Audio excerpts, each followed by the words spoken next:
नमस्कार स्टूडेंट, आज के इस वीडियो में आपका बहुत बहुत स्वागत है। स्टूडेंट, आज हम यहाँ पे जो टॉपिक पढ़ेंगे वो पढ़ेंगे कुली बेगार से संबंधित। ठीक है, कुली बेगार के बारे में हम पढ़ेंगे और ये मान के चलिएगा कि यहाँ से आपको जो है ना वो हर पेपर में एक क्वेश्चन जो है वो जरूर देखने को मिलेगा। अगर आप सिलेबस देखेंगे तो सिलेबस में भी पर्टिकुलरली वहाँ पे जो है जन आंदोलन के बाद जो लिखा हुआ है वो कुली बेगार आपका लिखा हुआ है, तो यहाँ से आपके जो है क्वेश्चन जरूर बनेंगे। इसके बारे में समझते हैं डिटेल में, क्योंकि एक नंबर क्वेश्चन आपका आना ही आना है। चलिए समझते हैं कुली बेगार प्रथा आपकी क्या है। बेगार मतलब होता है बिना पारिश्रमिक के, बिना पैसे दिए, बिना कोई आपका रेम्युनरेशन दिए हुए। यानी जब आप किसी व्यक्ति से कोई काम करवाते हैं तो आप उसको उसके एवज में कुछ उसकी फीस देते हैं। ठीक है, तो जब आप ये फीस नहीं देंगे तो आप उससे क्या करवा रहे हैं, बेगारी का काम करवा रहे हैं। तो यही आपका उत्तराखंड में पुराने टाइम पे आपका हुआ करता था, चंद वंश में भी आपका हुआ करता था, आपका गोरखा शासन में भी आया और ब्रिटिश शासन के अंतर्गत में भी ये आपका आया। तो एक ऐसी प्रथा जिसमें व्यक्ति को बिना पारिश्रमिक दिए कुली का काम करना पड़ता था, उस व्यवस्था को आपका क्या बोलते हैं, उस व्यवस्था को आपका जो है वो कुली बेगार बोलते हैं। अब यहाँ पे जो है गांव के लोग, अगर हम ब्रिटिश की बात करें, ठीक है, क्योंकि क्वेश्चन वहीं से आपका ज्यादा बन के आते हैं, तो ब्रिटिश काल में हर गांव का जो मुखिया होता था, ग्राम प्रधान जो होता था, या वहाँ के जो आपके हेड जो आपके थे गांव के, वो लोगों को एक रेस्पॉन्सिबिलिटी दी जाती थी कि ब्रिटिश लोगों की सेवा करनी है, वो भी करवानी है, वो भी फ्री में। किसके द्वारा? लोगों के द्वारा। तो उसके लिए एक पर्टिकुलर रजिस्टर बनाया जाता था।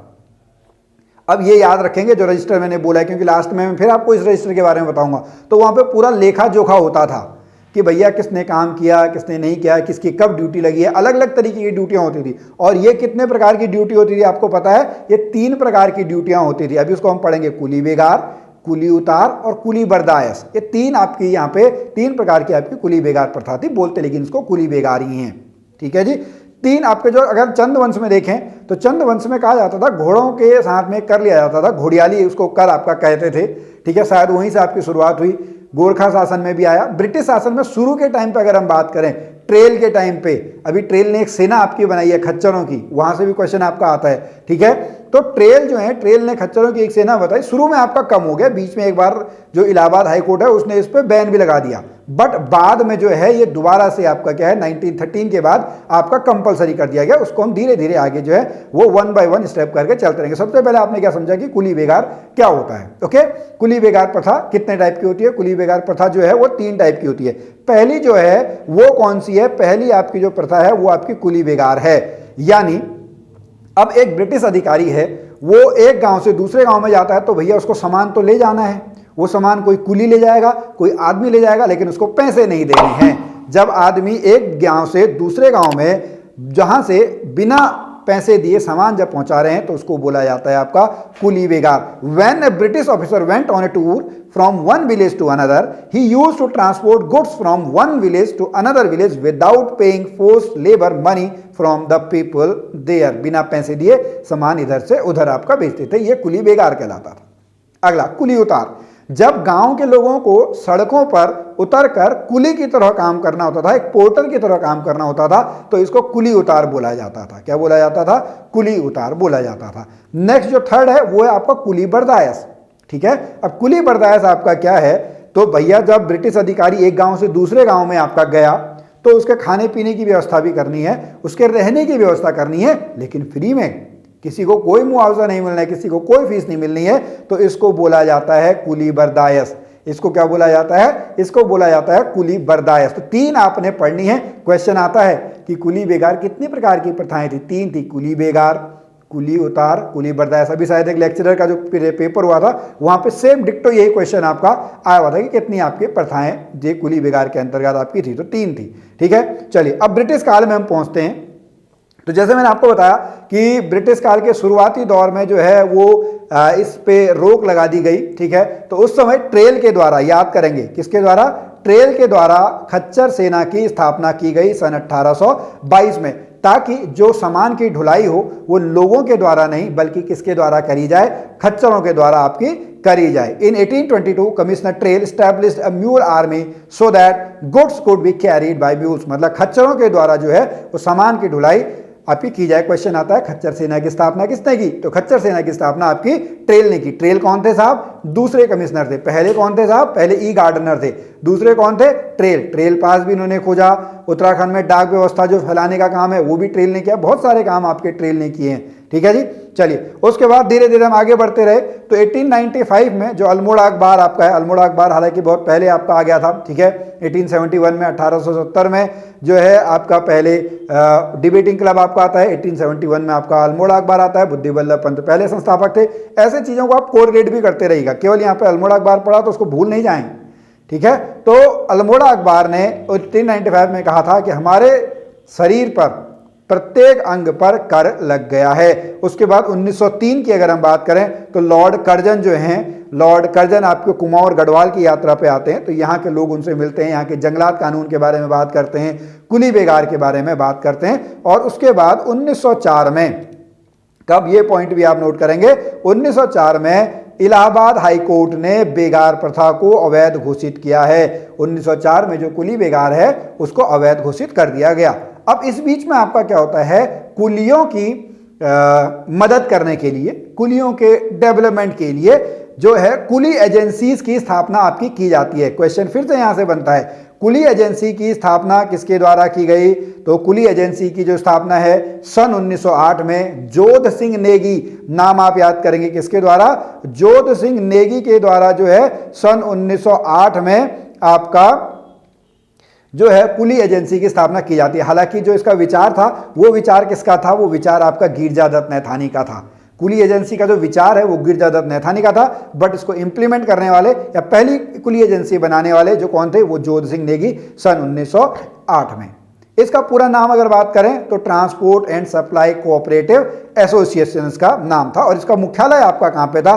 जो पहली कुली एजेंसी थी, इसकी पहली कुली एजेंसी जो है वो पौड़ी गढ़वाल में आपकी स्थापित की गई। ठीक है, ये पॉइंट जो है, इस पॉइंट को आप नोट कर लेंगे, नोट्स बनाते रहें। नोट्स खुद बनाएं, पीडीएफ के भरोसे ना रहें, मोबाइल में स्क्रीनशॉट के भरोसे ना रहें। खुद लिखेंगे, खुद पढ़ेंगे, खुद नोट्स बनाएंगे तो अच्छा रहेगा। चलिए उसके बाद आगे हम चलते हैं। 1908 में हो गया, 1912-13 तक जो है लैंसडाउन में और रुद्रप्रयाग में भी जो है वो कुली एजेंसी की आपकी स्थापना कर दी गई। लेकिन 1913 में ऐसा काम होता है, 1913 में जो कुली बेगार है वो फिर से आपका क्या कर दिया जाता है? कंपलसरी कर दिया जाता है।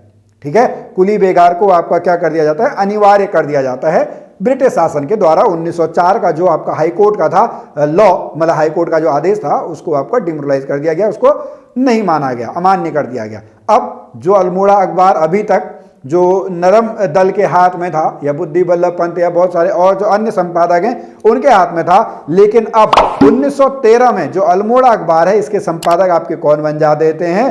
इसके संपादक बन जाते हैं आपके बद्रीदत्त पांडे जी। कौन बन जाते हैं? बद्रीदत्त पांडे जो हैं वो अल्मोड़ा अखबार के आपके क्या बन जाते हैं? संपादक बन जाते हैं, जो कि थोड़ा सा आपके उग्र विचार के थे। यहीं से आप याद करेंगे 1913 से लेके 1918 तक इनके अंदर अल्मोड़ा अखबार में जो है अंग्रेजों के खिलाफ बहुत सारी बातें लिखी जाती थी। इसीलिए 1918 में जो है अल्मोड़ा अखबार को आपका बंद कर दिया गया और फिर शक्ति जो है, शक्ति पत्र आपका इनके द्वारा, बद्रीदत्त पांडे के द्वारा आपका निकाला गया। ठीक है, उसको हम अलग रखते हैं क्योंकि वो यहां से हटके अलग हटके। कुली बेगार पर चलते हैं, 1913 में चलते हैं। तो बद्रीदत्त पांडे या कहें पूरे अल्मोड़ा अखबार ने, ठीक है, अल्मोड़ा अखबार ने इसका क्या किया? अल्मोड़ा अखबार ने इसका विरोध किया। उन्होंने कहा कि जंगलात कानून हमारी आर्थिक गतिविधियों पर, यानी हमारे जो इकोनॉमिक एक्टिविटीज हैं उस पर प्रभाव डालता है, लेकिन जो ये कुली बेगार है, जो ये बेगार प्रथा है, ये हमें मेंटली टॉर्चर करती है। आप समझिए ना, कोई व्यक्ति काम करेगा, ठीक है, अगर कोई व्यक्ति काम करेगा उसको पैसे ना दो तो कैसा लगेगा? अब यहीं पे मैं आपको एग्जांपल दूं, अगर आप कहीं पे जॉब कर रहे हो, ठीक है, अब आपको तनख्वाही ना दी जाए तो क्या होगा?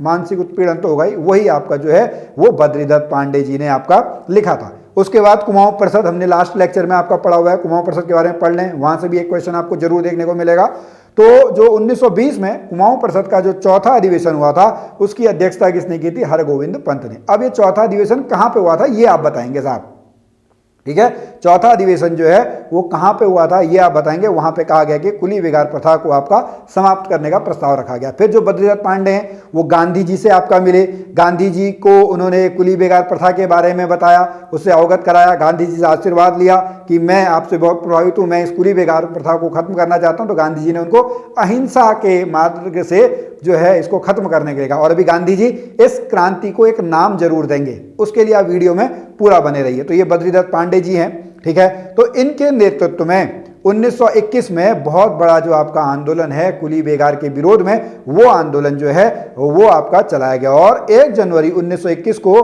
कत्यूर के चामे गांव के हरु मंदिर में 400 लोगों ने शपथ ली कि हम बेगार नहीं देंगे, हम फ्री में काम नहीं करेंगे। बेगार नहीं देना मतलब हम फ्री में काम नहीं करेंगे, हमको पारिश्रमिक मिलना चाहिए, हमको उसकी आमदनी, हमको उसकी फीस जो है वो जरूर मिलनी चाहिए।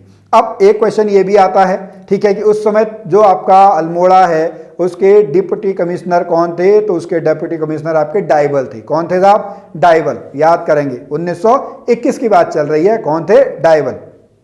अल्मोड़ा के जो तत्कालीन डिप्टी कमिश्नर वो थे डाइवल। डाइवल बोला ठीक है ऐसे ही है, लेकिन जब मेन दिन आता है ना 13-14 जनवरी 1921, अभी पिछले साल ही इसको 100 साल पूरे हुए हैं, 100 साल होने पे एक क्वेश्चन आपका जरूर बन के आया था। तो 13-14 जनवरी को मकर संक्रांति के दिन बागेश्वर में, ठीक है, कहां पर? बागेश्वर में जो है लोगों ने जुलूस निकाला, लोगों ने आपका क्या किया, जो सरयू नदी है, ठीक है, सरयू नदी में जाकर जो है वो बेगार रजिस्टर आपके बहा दिए। जो सबसे पहले हमने याद बताया था मैंने आपको, जो ग्राम प्रधान हुआ करते थे, हेड ऑफ विलेजेस जो हैं, विलेज हेड, वो एक प्रकार का रजिस्टर बनाए रखते थे, ठीक है। वो रजिस्टर में वो लोग आपका क्या करते थे, वो लोग आपका जो है हिसाब किताब लिखते थे। अब उन रजिस्टरों को ही बहा दिया गया। कहां पर बहा दिया गया? वो आपका सरयू नदी में, बागेश्वर में बहा दिए गए। क्वेश्चन यहां से भी बन के आता है। और डेट वो कब की है? डेट वो है 13-14 जनवरी, मकर संक्रांति के दिन। किस दिन? मकर संक्रांति के दिन। और उन झंडों पर जो है वो आगे क्या लिखा था? कुली बेगार बंद करो। डाइवल जो है पहले ही थोड़ा गुस्से में आया, लेकिन भीड़ देख के वो डर गया और बिना गोली का आदेश दिए वहां से वो चला गया। डर लग गई, आपका जो है डाइवल था। उसके बाद हम बात करें तो 13-14 जनवरी को बागेश्वर में सरयू नदी के किनारे उत्तरायणी मेले में बद्रीदत्त पांडे, हरगोविंद पंत, चिरंजी लाल के नेतृत्व में 40,000 आंदोलनकारियों ने बेगार न देने का संकल्प किया। अब अगर लोग ही मना कर दें तो कैसे आपका होगा, ठीक है। सारे रजिस्टर जो हैं बेगार रजिस्टर वो आपके बहा दिए गए। और यहीं से आपको याद करना है कि इस आंदोलन के पश्चात बद्रीदत्त पांडे को कुमाऊं केसरी की उपाधि दी गई। जो बद्रीदत्त पांडे हैं उनको कुमाऊं केसरी के नाम से जाना जाता है। कुमाऊं का इतिहास उन्होंने लिखी है, उनको कुमाऊं केसरी की उपाधि जो है वो इसके बाद ही दी गई। जैसे सरदार वल्लभ भाई पटेल को सरदार की उपाधि कब दी गई? जब बारदोली का आंदोलन हुआ था, ठीक है। कब हुआ था? बारदोली का आंदोलन। अच्छा, अब यहीं पे गढ़वाल केसरी के नाम से किसको जाना जाता है? आप कमेंट में बताना चाहें तो आप बता सकते हैं। अगर आप वीडियो में यहां तक बने और वीडियो आपको अच्छी लगी हो तो वीडियो को लाइक जरूर कर दें, अपने किसी दोस्त के साथ भी इसको आप शेयर कर सकते हैं। अब जो मैंने लास्ट में आपसे कहा था कि इस आंदोलन को गांधी जी भी एक नाम देते हैं, तो महात्मा गांधी जी स्वयं इससे प्रभावित हुए थे। बाद में वो बागेश्वर भी आए थे, हम सभी को पता है 1929 के टाइम पे आए थे। चनौदा में गांधी आश्रम की आपकी स्थापना भी की गई थी। और उन्होंने जो ये कुली बेगार है इसको जो है वो रक्तहीन क्रांति का नाम दिया था। क्या दिया था? रक्तहीन क्रांति का नाम दिया था। ओके, तो यहां तक हमारा जो है स्टूडेंट आज का जो टॉपिक है वो कंप्लीट हो चुका है, ठीक है। और आपने बहुत सारे यहां से वन लाइनर आप लोगों ने बनाए हुए होंगे, ठीक है। छोटे छोटे पॉइंट जो हैं वो छोटे छोटे पॉइंट आप यहां से नोट कर लीजिएगा। अगर आपको ऐसे ही और अधिक नोट चाहिए तो हमारी ऐप में आप देख लीजिएगा, वहां पे पूरी तरीके से आपको पेड कोर्स आपको देखने को मिल जाएगा। आप टेस्ट सीरीज ज्वाइन करना चाहते हैं तो आप टेस्ट सीरीज को भी जो है वो ज्वाइन कर सकते हैं। तो चलिए स्टूडेंट, आज के इस वीडियो में अभी इतना ही। नेक्स्ट वीक जो आपकी 3 क्लासेज होंगी, जो ट्यूसडे को है उस दिन आपको टॉपिक वाइज एमसीक्यू कराए जाते हैं, थर्सडे को आपको जो प्रीवियस ईयर का पेपर कराया जाता है, और सैटरडे को आपको इस तरीके का एक जो टॉपिक है, इंपॉर्टेंट टॉपिक है, जहां से क्वेश्चन आने के चांसेस बहुत ज़्यादा रहते हैं, वो आपको बताए जाते हैं। तो चलिए स्टूडेंट, आज की इस वीडियो में अभी इतना ही। मैं मिलता हूँ फिर आपसे अगली वीडियो में, तब तक के लिए जय भारत, जय उत्तराखंड।